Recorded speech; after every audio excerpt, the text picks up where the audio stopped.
and he asked me to get it going while he's away, and he should be right back. So, Director Rod, you want to take this away? Counselor. I know.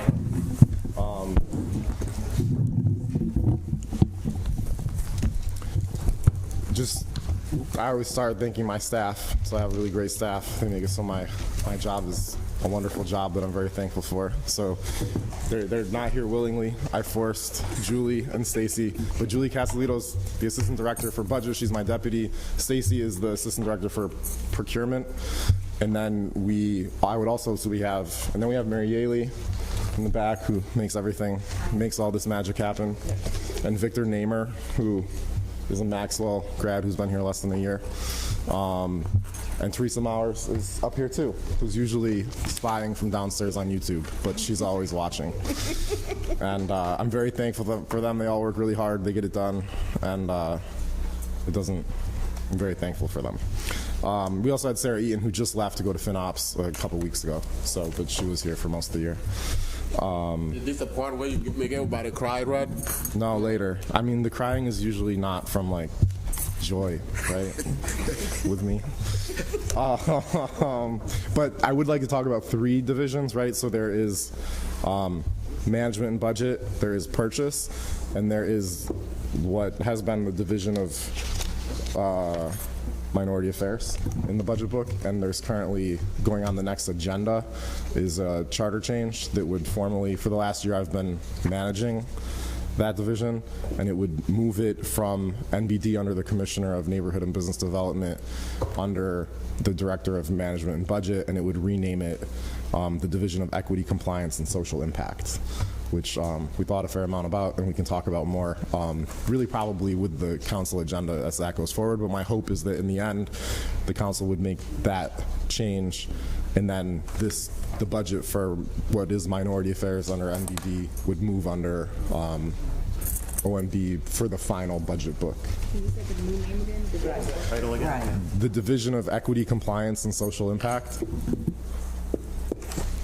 And it really is supposed to, there's a whole bunch of, I'd say, equity laws that the city is supposed to be complying for. So it's not just MWBE subcontracting, but it's also city residents and workforce diversity, EEO standards. So there's a whole cluster of things that this office really needs to be paying attention to. So I think it just makes it fit more broadly, more appropriate name. But back to budget. Budget is page 84, so there's the 4 staff there. Myself, Julie, Assistant Director of Budget, and then Victor, Budget Analyst 2, and Mary, Budget Analyst 3. And like the previous meeting with Sura, we have, if you see that 541700 on page 85, we have a Sura line that is Teresa, who's a Sura employee. Which one is that? Budget now? The titles aren't listed on Sura. That's why you get the title list on the Sura list, but it's like executive assistant, I think.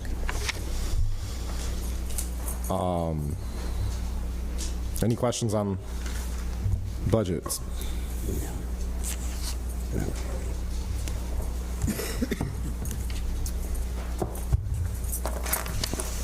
So are they, the to-be division of equity and social impact, does it have people on it? Currently has nobody, but there's assistant director. So it'll kind of be like a peer position of Stacy. Stacy's the assistant director for procurement, so it's going to be the assistant director for equity, compliance, and social impact, and it's posted now. So That will report to you? that would report to me. Well, the idea is it would informally it's been reporting to me the last year, but we'd change the charter hopefully soon to reflect it in the charter. What's the salary line there? How much is it? And you said that how many going to be in that program? So they're on the Sura line. So the 2 positions are 68,000 is the budget for the assistant director, and then 62.5. The other position was more of a clerk level position, and we're making it more of an analyst level position because there's just a need to process more data. So that one's funded at 62.5. They're both currently vacant. So we'll be posting the next job, the more analyst level position soon, but we want to hire the assistant director first so that they can be involved in the hiring of the second person. Tim, with the ARPA money, you got enough help there? I mean, as far as we're getting down the end here, as far as that goes, and as far as keeping track of that, does that go through your office most of the time or what?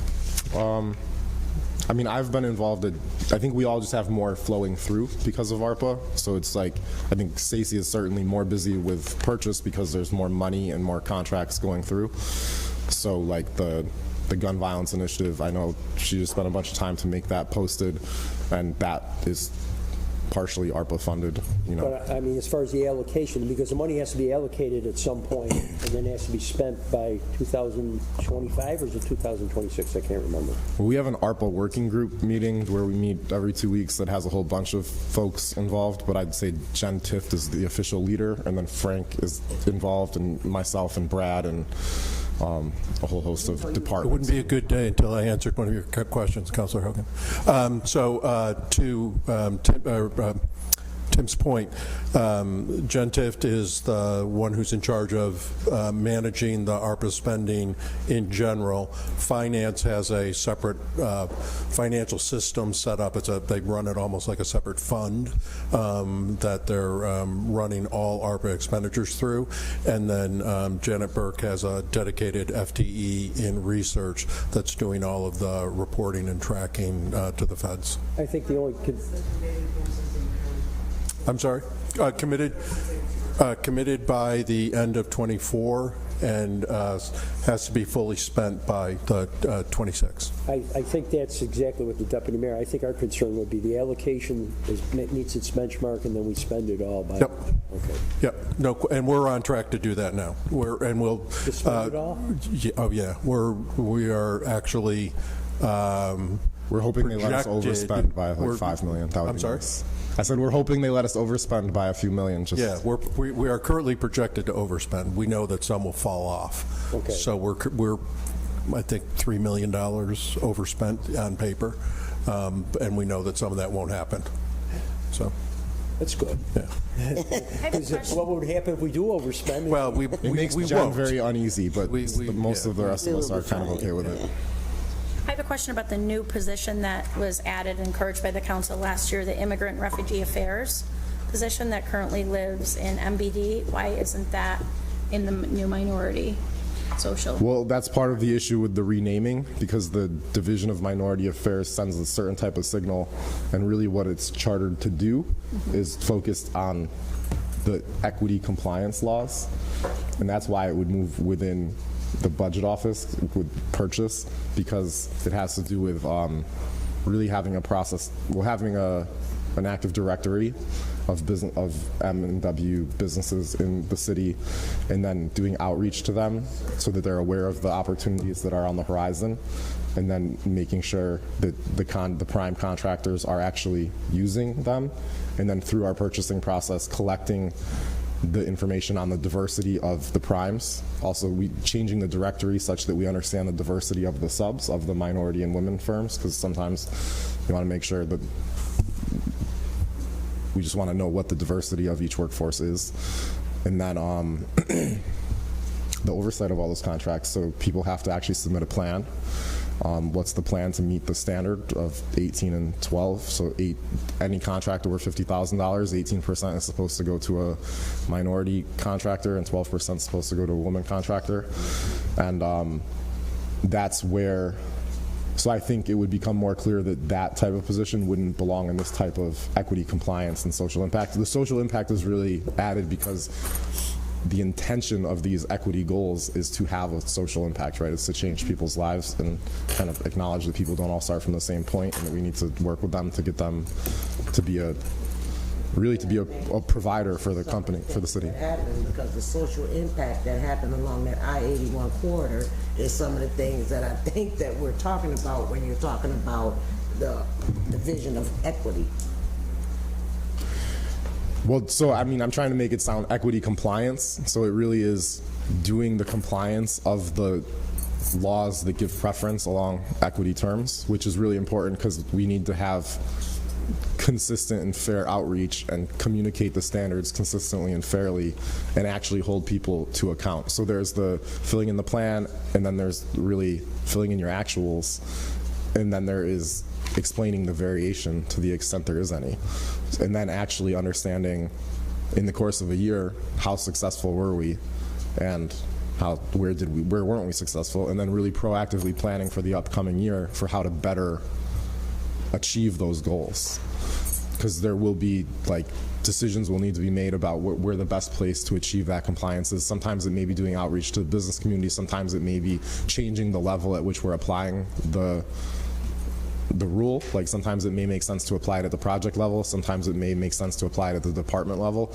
and all of this gets more complicated than it may initially seem because a lot of projects are cross departments and they may not have there may not be somebody who's really paying attention to this element who's running the project, right? So that if it's in engineering, they may not be thinking about this needs to be a focus, and it really needs to I really think we're in a good position. We have a number of you have the trump card, so you can speak over me whenever you want. No, I just wanted to add that equity from this perspective and all the work that's been done with Tim and the Bloomberg Foundation is just not accountability on the vendor side.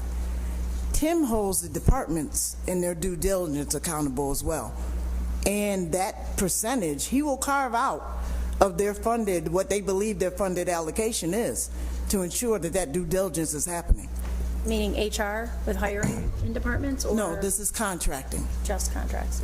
Because he has, I sit on all the RFPs with a lot of you guys, and I know that Tim did. He went in and he changed the specs when it comes to what's required. So I do appreciate you doing that, because now there's not any gray area. They know what the compliance is. Exactly. They know how many minorities, they know how many women, because it's spelled out for them.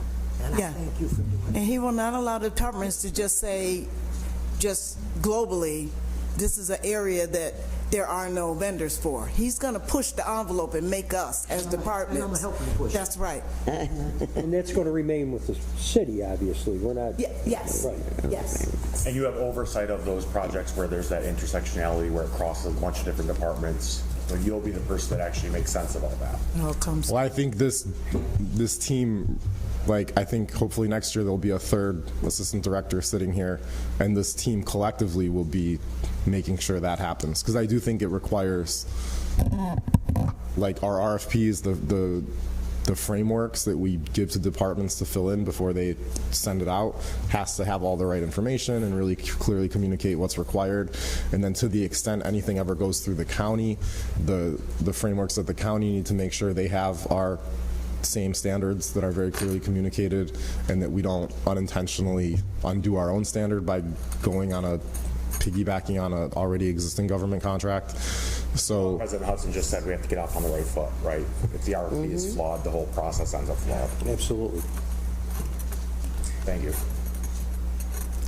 just on this, there is the. Wait a minute, did you get your question answered? I don't think so, because I see your face, so. Well, the position. Well, how well do we do it doing this with our own hiring for our own city employees? It's a fair question that there's been times where I thought each department, so one thing we changed this year is we changed the application. It used to be like a 14-page application that was paper-based, and we cut it down to like a 7-page application, and now it's going to be an online application. But in that application, you now have to provide an EEO form, which basically shows the demographic makeup of your company in order to get on our M&W list. And I was just talking about employees, not about. Oh, employees. So it does big. So there's times. Contract. So this is trying to make it so we can see the primes and the subs in the same terms. And there's been times I've thought, oh man, we should make the departments do this, and we should know the demographics of each department. So like, I don't think that's an unreasonable idea, but we don't currently do that, and it's not really the standard for which we're aiming, because we're really trying to diversify our vendors. But I do think it's a interesting question, especially like when things come up that are contracting, it's usually as an alternative to hiring more people. So it kind of begs the question of how diverse are we? Are we more diverse or less diverse than the industry as a whole? And we should have that information, and that's the type of information. I mean, I have a couple other, I don't want to call them fires, but things to address and get in place first. But I do think eventually having personnel and departments fill in that type of sheet would also be worthwhile. As Frank steps to the microphone, I think it's just another reason why we need an employee management system that is modern to 2023 instead of. Thank you. That's exactly. So we don't have an applicant tracking system, as Rick Elsevier will tell you. Everything's driven by paper. We don't have the ability to track who applies. We don't have the ability to track who hires, other than doing it on paper driven, and the volume is just too large to manage and not manage it electronically. Thank you, Counselor. So one of the things that is on the docket for modernization is our human resource information system and applicant tracking system, which will be able to give you, Counselor, the kind of information that you're looking for. It's not even about modernizing. We don't have a human resource information system at all. The salary study, would that concurrently be put forward together? Because as a salary.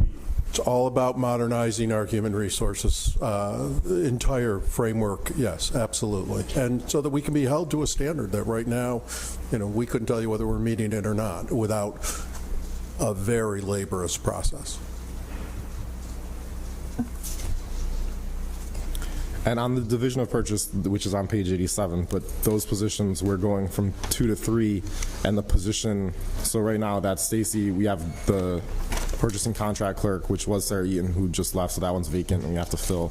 But then the purchasing analyst 2 is the new position that is currently it's going to be grant funded for the first year with the Bloomberg dollars, kind of around the equity and procurement excellence initiative that we have. We also have a fellow, the way that Latif has a fellow in gun violence, we have a fellow in purchase who has also helped us navigate a lot of this and is connected to the Harvard Kennedy School contracting stuff, so brings a lot of resources to how we can operate.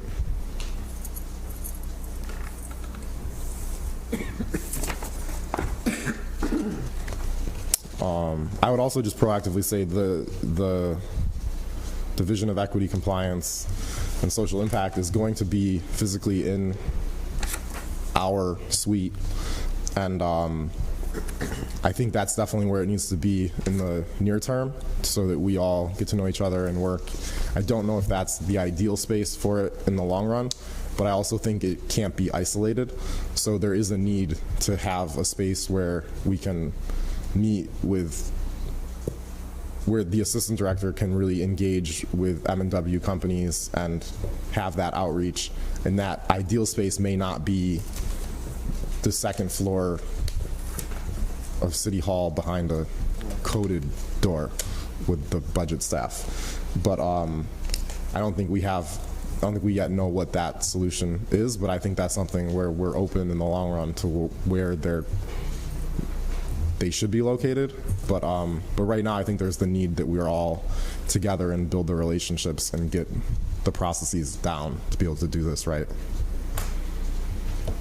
So on page 89, right, what is an affirmative action report?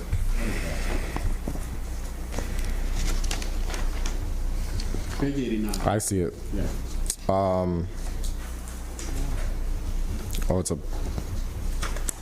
You're now in personnel. I feel like I got saved on that one.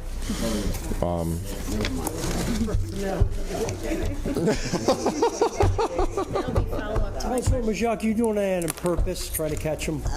But the Division of Minority Affairs stuff, just to be transparent, the Division of Minority Affairs stuff is on page 141, 140 and 141, so if you did want to look at them, you could grill me on that.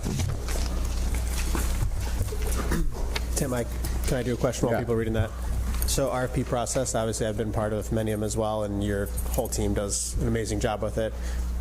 I get feedback from people in the business community that it is an intimidating requirement, right, to do it. And I think a lot of times the responses we get back are larger companies that have the administrative capacity to spend the time it takes to do it. And there's always going to be an element of that we need a lot more requirements than a normal private contractor, right? But is that something in the future we could take a look at how we structure it, that it may be some impacts, the amount of paper copies or things like that may be things we've done because we've always done, then maybe there's a cleaner way to do it or a quicker way that would make it less intimidating for some of the smaller businesses? Well, I think with the whole procurement revolution with Mia, our Harvard Kennedy School fellow, and really all the resources she's connected to, we are trying to get to a results-driven process, and a lot of that is we did an initial survey where we had a lot of participation from internal people, and we've done outreach to the outside people where we're trying to listen to understand what is working and what isn't working and how we can do it differently, and that kind of connects to our workflow maps for the next year of how we change things. So I think we know that there's some tension that's just inherent to that. Sometimes we do need a big company that has the resources to guarantee they can do the work, and it's hard to go with a small vendor who may not have the capacity. But there are lots of other times where we want to make sure we have a process that people can respond and be included. And this is even a tension that you see when you really think about the requirements. When the requirements are set up to give preference to minority and women businesses as subs. But then what if the goal is that they become a prime, right? And then, so there's there's elements where it kind of competes with itself, and then what's the standard for which we're going to evaluate the data? So I guess is me kind of saying it gets complicated real quick, but we know there's a bunch of issues that both from the vendors and from the departments who we're trying to connect them with. We don't do a lot of contract management either. So it's kind of like this long process that takes a long time, that then you get it, and then you do the work, and hopefully it's all good, but there's no process of engagement. Like, at a minimum, we should probably be having a 6-month touch base. How's it going? What are the standards? And our offices should be helping departments to have clear, measurable standards for even for road work or sidewalks, whatever it may be. I think our contract has to be clear about when we need to give the lists for the work, and then when they're expected to do the work and how much of the work they have to have done when. And I think there's a lot more we can do to hold vendors to account so that we have a standard for you did meet the expectation satisfactorily or you didn't. And right now, I think it's much more of a, does the department head do they have a functional, happy relationship with the vendor? And if so, then a lot is accepted. And then if not, then a lot is, there's problems. Then they'll kind of go back and forth with each other. What I've seen though, and I hear what you're saying, Mike, but what I've seen being on the RFPs, when we put out these RFPs, a lot of the smaller minority companies get wiped out because they're only going to be subs. They'll never be primes because they don't have the capacity to be primed. So we have to figure out a way, because some of them are up and growing. So I think that there needs to be a way to open doors so that minorities don't just always be subs, that they actually become primes. Yep. And this probably hits on some tension with competing requirements. Like, we also have city residency goals, so basically every contract over $100,000, all the contractors, the primes and the subs, are supposed to be submitting certified payrolls that essentially show the demographics of every hourly wage paid. And that is actually an administrative burden for some of the M&W companies that are actually doing the work. And I think we have an issue where some of our primes would say we would lose our M&Ws if we held them to that standard, but at the same time, not holding them to that standard is what prevents them from never becoming a prime. So really, I think we have to figure out ways to hold the standards for everybody and to also assist people to meet the standards. So and this is where, again, this role quickly extends beyond budget and does still need a connection to NBD in the long run, because there is a business development capacity issue that how can you help secure resources for a small company to make sure it has certified payrolls, and then what are the practices they're doing that would prevent them from being able to do that. And I think And this is where connections to like other governments that do this, like the county, I think is interesting because then you have a bigger area to serve it, and in theory, collectively, you have more resources. So maybe collectively, you can offer support to minority businesses and women businesses to develop that kind of capacity that you might not be able to do just city alone. So.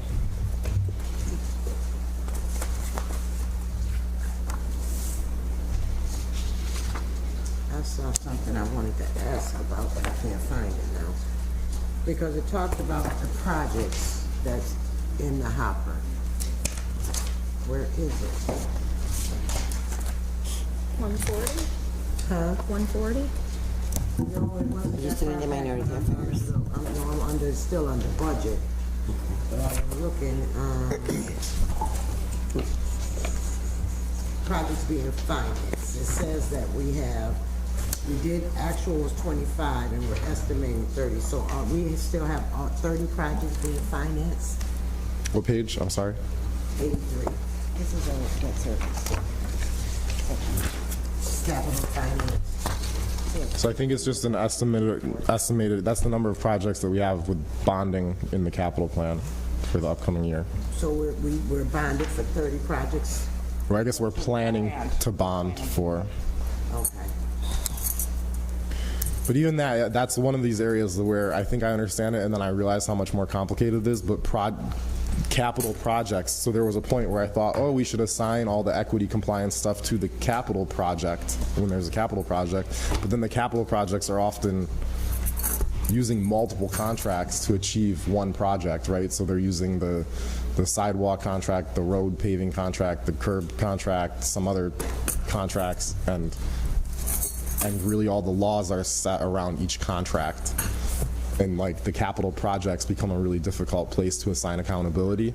So it's really like each individual contract needs a person of account who's actually dealing with the vendor to say, one, are you doing the work properly? But two, are you following all the rules you're supposed to be following? And so when it comes to the capital projects, I don't know, I mean, I know they're from all the different departments, right? Mm-hmm. Yes. So who actually does the monitoring of the work? Because that's where my concern comes in. Who monitors when we talk about the roads? Is the proper materials being used? Are they billing us for a ton and we're actually getting a ton? Who monitors that? Well, I think in the departments, they each have their own people who are monitoring it, but that speaks to the probably like lack of clarity and consistency we have, so we don't have a centralized system of accountability where it probably needs to move more that way, where via the procurement process, we and the equity compliance stuff, you should be collecting that. The departments or whoever the project lead is should be collecting that information at the same time that they're saying, yes, the road was poured at 2 inches deep, or like there has to be somebody who is collecting all the information and signing off on all the information for each contract. And right now, I think there's room for things to get overlooked. Right, because again, if we're relying on the vendor to do it and we're paying attention and monitoring what he's doing, he could bill us anything, actually. And this is where the follow-up would probably be different depending on the contract. So it's almost like you need some amount of tailoring to how do you ensure compliance of this type of contract, whereas like it wouldn't be the same across all contracts. I mean, a lot of that stuff is in the specifications of the RFP, correct? I mean, materials and everything. For sure. And that's where it's important that we say up front all the things you're going to have to do. So if we expect a half-year check-in, it needs to be in our RFP that we expect you to check in halfway through the year and report on all these things. And like a place where CITA, for instance, if somebody wants a sales tax exemption, they get it from CITA, they have to submit what they paid for the material in order to get the sales tax exemption. Right. Well, and there's also a lot of other compliance. So this division also does all the compliance for our state and federal grants, which is also its own thing. So then we have to go into their systems. We have to provide the proof that they determine. And that requires like connections with all the FinOps kind of stuff, the way we make payments to record whether primes actually made payments to subs. Good luck. Other questions? Okay. Thanks, Tim. Close it up. Thank you.